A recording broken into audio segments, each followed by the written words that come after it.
With my most recent single release, I've been able to gather just about 30,000 streams on this single song. Now, the really cool part of this all is that 45% of these streams have come from Spotify algorithmic playlists, and particularly Release Radar. Now, I was able to use Facebook ads in order to trigger the Spotify algorithm to placing us on Release Radar, which I talk about all the time on this channel. But the really cool part about this particular campaign that I ran was the top countries for this song, which you'll see are Canada, United States, Brazil, United Kingdom, Mexico, Indonesia, India, Germany, Japan, and Australia, just to name off the top 10. Now, what you'll notice about a lot of these countries are these are high income countries and developed countries where the citizens and residents of these countries generally have a lot of money to spend. And that was my target for this campaign, was to try to access individuals who had more money to spend on me as a band and buy my products in the future, like merchandise and access to behind the scenes content. So today, I thought I would walk you through and break down the exact target audience that I used in Facebook Ads Manager in order to target these developed countries. By the way, my name is Cody. Thanks so much for being here. If you do find this video helpful, be sure to give a big thumbs up down below. Really helps me out a ton. And if you want one-on-one help from me directly or just want to support the channel, go check out that first link down below. So jumping in the computer and checking out my Facebook Ads Manager. This is the campaign that I ran. It was called my Lucky Man Remix campaign, and we got just about 1,000 view contents directed straight to Spotify for a cost of about $200. So my average cost on this whole campaign was 19 cents per click to get somebody to go click onto my Facebook ad. Now, if I break it down into my ad sets, I ran several different ones, but there were two that really started working with me. This tier 1 group, which is the more developed countries like Canada, United States, Australia, United Kingdom. And then the other one was just video views, which was worldwide, any country that has Spotify. And you'll see I did get a lot more view contents from my video views one, which was the worldwide, but I did pay a lot more. I put just about half of my $200 budget towards this, whereas I only put about $56 towards my tier 1 audience. So if we look at this main ad set, which is my video views, which was my worldwide, I was able to do about 16 cents per click. So this means to get somebody to go over onto Spotify and listen to my song, it was costing me about 16 cents per person. I was able to get that,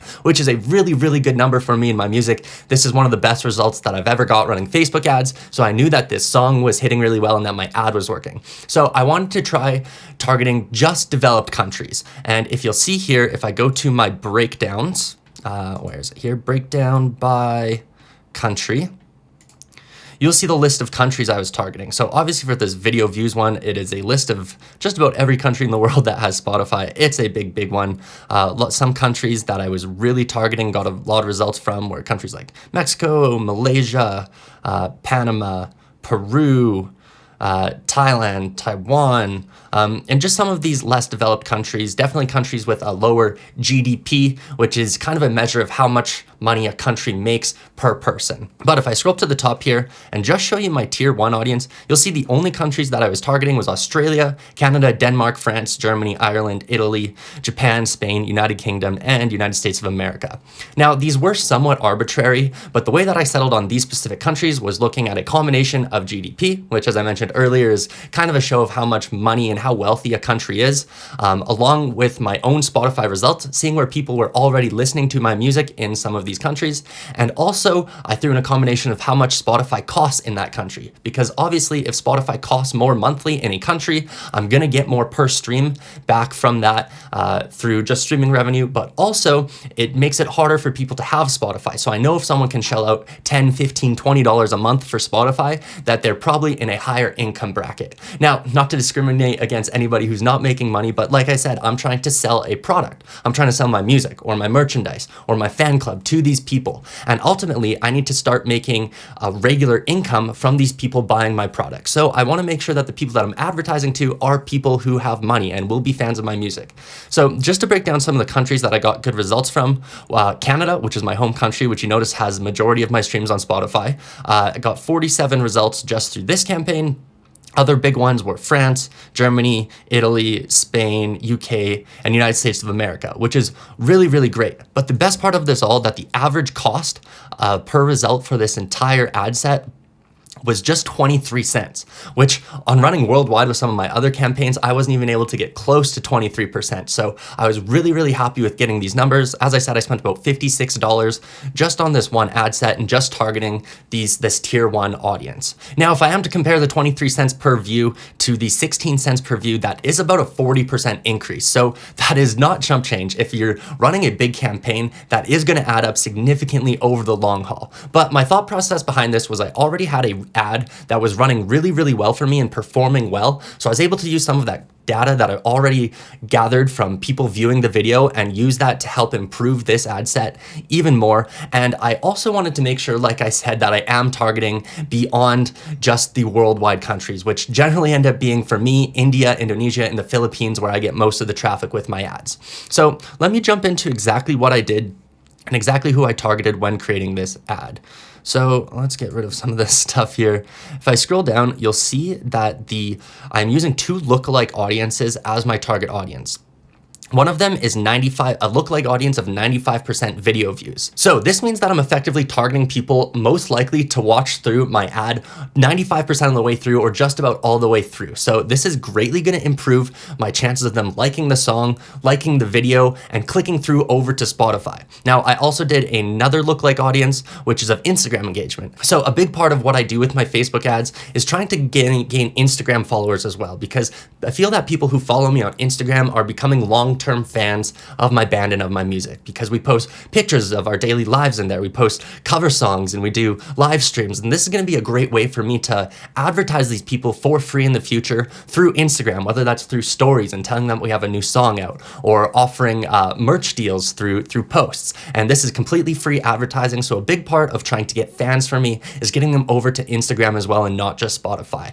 So by targeting these 2 lookalike audiences, I found that I had the best opportunity to find fans of my music who also made a decent amount of money. Now, for this particular campaign, I chose to have lookalike expansion on because I didn't want to limit myself to just the people within that small demographic. As I said, this is a lookalike of just the top 1% of people, most similar to my Instagram engagement and people who've watched 95% of my videos.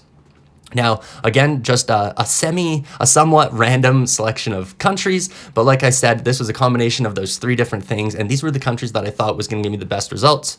I narrowed down my age to 13 to 45, which is about my demographic, give or take a few years, and then also people who specifically were interested in Spotify. Once again, I was only running ads to my Spotify page, so if someone listens on Apple Music, that isn't going to help me out a whole lot because I will not get a conversion for that. And then also anybody who's English speaking. As I said, on Instagram, I'm trying to start up a conversation and create long-term fans of my music. So make sure that they speak English is very, very important to me, because that is the only language that I speak, unfortunately. Maybe one day I'll learn another one. Now, scrolling down a bit more, you'll see that I did manual placements and only chose to do Instagram. Now, I have found that with my own ads, Instagram in particular is where I get the most results. As I said, basically every person who likes my ad on Instagram, I'm sending them a message, saying hello, asking them where they're from, and starting up a conversation.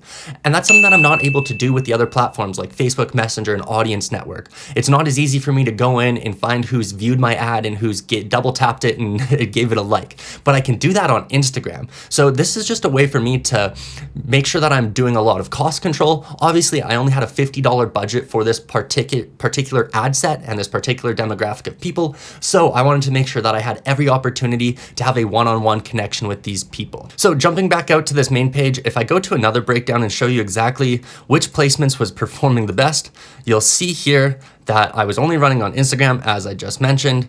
And if you look at cost per result, they're all about the same, 23 to 25 cents, but most of the actual conversions came from Instagram feed and Instagram stories. Now, if you compare this to my non-tier one, just my worldwide video views one, you will actually see that the results are pretty similar.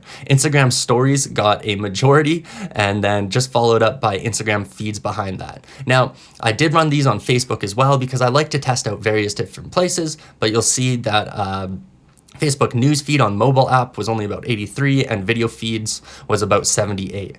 And cost per result wise, they did vary quite a bit. Obviously, there were cheaper cost per results in different places, but some of them didn't necessarily have as much traction and weren't able to get as many conversions on the back end. So overall, I am really happy with how this entire campaign went for me. For just a $200 spend, I was able to get 1,000 people over to Spotify and get them listening to my song, which, as I mentioned, did trigger the Release Radar Spotify algorithm and pushed our song out to even more people, helping us get 30,000 streams with me just sending 1,000 people over to Spotify. So those are really great results. On top of that, we got well over, I think, 100 new followers on Instagram, which for $200 isn't too bad. That's about $2 per person. And these aren't just random followers either. These are people that I have personally had a one-on-one conversation with and that I believe are going to be long-term followers of my music. Plus, in addition to all of that, I was able to target a lot of people in some high-income developed countries that are going to be able to spend money on me and buy my stuff in the future, whether that's merchandise